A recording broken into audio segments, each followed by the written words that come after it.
And I'm back. Okay, so the next to last book on my list is kind of like a general advertisement for a particular comic that I've followed since it first came out, which again is depressing because again it shows how old I am. And it's from 2000 AD, the best British comic ever. In fact, in my biased opinion, the best comic period ever, which is 2000 AD, if you don't know, is an English science fiction anthology comic. It's been going since 1977. And when it came out in 1977, it was basically like this huge punk explosion in comics. It was so the polar opposite of the American comic. There's no superheroes. The main character, Judge Dredd, he was a fascist cop, lawman of the future, and yet you'd hate him, but you'd love the stories. And of course, they've spawned so many other characters like Slain, which is one of the best fantasy comic stories of all time. Strontium Dog, which Strontium Dog's just like one of the finest sci-fi stories ever. It's just not even grim and gritty. It's just got. While Icebox 2008, it never went grim and gritty. It always had this dark undercurrent of twisted humour in the stories. Even when things were going to get horrific or tense, they'd thrown some humour which would just alleviate the situation. Of course, 2008 was a springboard for a lot of writers who moved on to the USA. So Garth Ennis got his first licks with 2000 AD and the sister title Crisis. Grant Morrison did an amazing comic in 2000 AD called Zenith, which was his first, I think, published mainstream comic work, apart from, because before that he just like did a lot of indie stuff what wasn't as well circulated in the UK.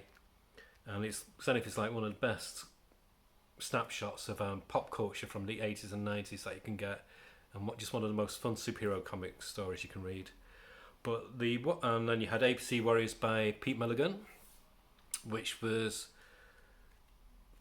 quite possibly the best futuristic anti-war story you could get.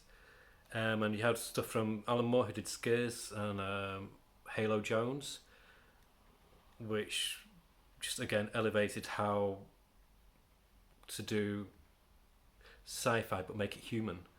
But the one strip that has always been dear to my heart is one called Nemesis the Warlock, and this is the Deviant edition. Now, Nemesis is by Pat Mills, and Pat Mills, he's in his 70s now and he's still an angry young man. But that anger pays dividends, because boy does he know how to write. He can get a message across in such a way that it's sick and twisted and fun. And Nemesis basically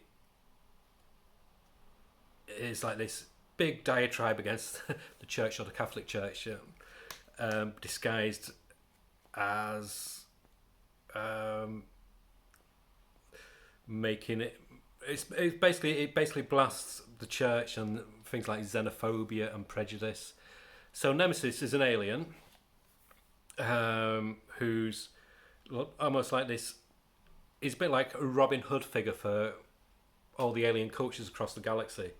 And on the Earth, basically, kind of like the church, I don't know if it's the church, but it's like a church kind of scenario, rules the governments and says what goes and what doesn't go, and what they are dead set against are alien races. And the guy who's in charge of this organisation, like the church-like organisation, is Torquemada. So it's taking inspiration from like the stuff from was it in Spain, Torquemada? I think so. Was that Italy? I can't remember.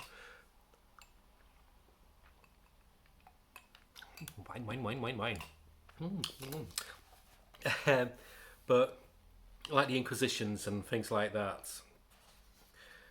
And oh my god, this book rocks. This is the Deviants edition. Initially, Nemesis was in black and white, and then Eagle Comics in the late 70s, early 80s, I'd like to say, they did colorized versions of select 2000 AD stories. So they had did like Brian Bolland's run on Judge Dredd, and they did Nemesis, and this is the collection of their colorized stories of Nemesis, which featured the amazing and grotesque but gorgeous at the same time artwork of Kevin O'Neill. So things like this, and that's the coolest spaceship ever. That's Nemesis is a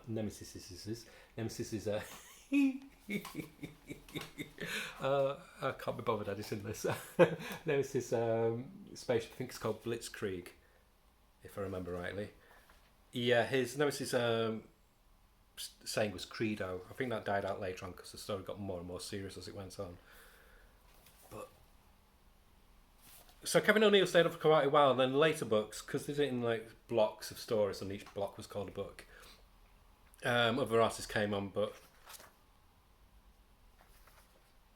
Kevin O'Neill was just amazing. But it's a sci-fi, it's science fiction, but not as you know it. And I can't praise it highly enough. I've had this in so many different formats. It's a story that's been one of my favourites since I was about 12. And I'm old now. If you've watched one of my other videos, I've let you know how old I am. So, blooming old. Apologies, sorry, I think I'll read this again tonight. But yeah, it's a story that I love, and especially this section of Nemesis where Kevin O'Neill did it. It's just so much fun. Like I said, when this was written in, this was like the late 70s, early 80s, there's never been anything like this before or since. Kevin O'Neill is a unique artist, and you need to try it. I think you can still get this. I've seen this. I know 2000. I'm not sure if it's 2000 AD have a web shop. They might have it. If not, I know I got mine from Amazon. I don't like with Mr. Jeff Bezos' business, but sometimes you got to. And lastly, is another fatty, not me.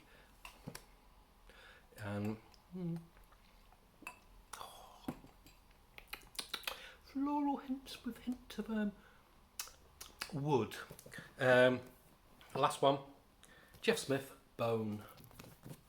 This is a beast of a book, but surprisingly not too heavy for such a bad fatty like this. I mean, there's well over 1,000, nearly 1,400 pages. So Bone, if you've been living under a rock, came out in the 90s. It's always been like put with some of the best. I'll get on to what I'm saying in a minute. Just look at that artwork for a bit. With some of the best cartooning in a book since I watched that strip from the 40s, 50s Pogo. Since then, so 1 second.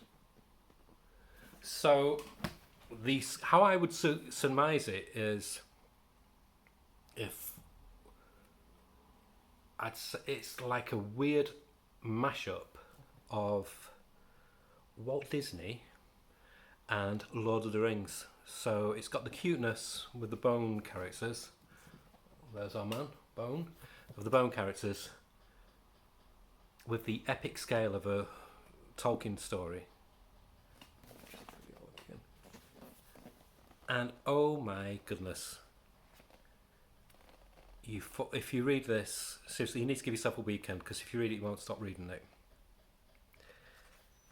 The characters are cute, they're funny, the interactions are just amazing, the journey is emotional, and the artwork never dips in quality. This is a labour of love. to think that one man, Jeff Smith, did this is pretty mind blowing. I put this up there again. I put it up there with like as an essential read for if you've got a say somebody from 12 upwards. Perfect gift for them. It's just so good, and it's such an epic journey.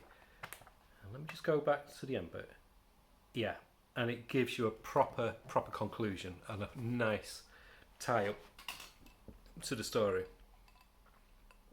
It makes you wonder how much Jeff Smith had planned in advance, because it's there's no dull bits in it.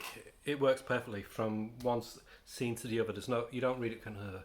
You know how sometimes you're reading a lot of comics nowadays and you're reading it and you kind of skim, because there's about 3 or 4 pages what you don't need unnecessary. It's padding. There's no padding in this. Each panel counts, and that's the sign of a good comic. So that's it. I might try doing some unboxings, because people do that, don't they? My problem is when I got a parcel, I haven't opened it, so I don't know. But yeah, I'll either do some unboxings or some reviews of some current comics that I'm reading next time. Anyway, thank you, and I'm gonna go because I'm hungry, really hungry, and I need some food because I've had quite a bit of wine. So bye.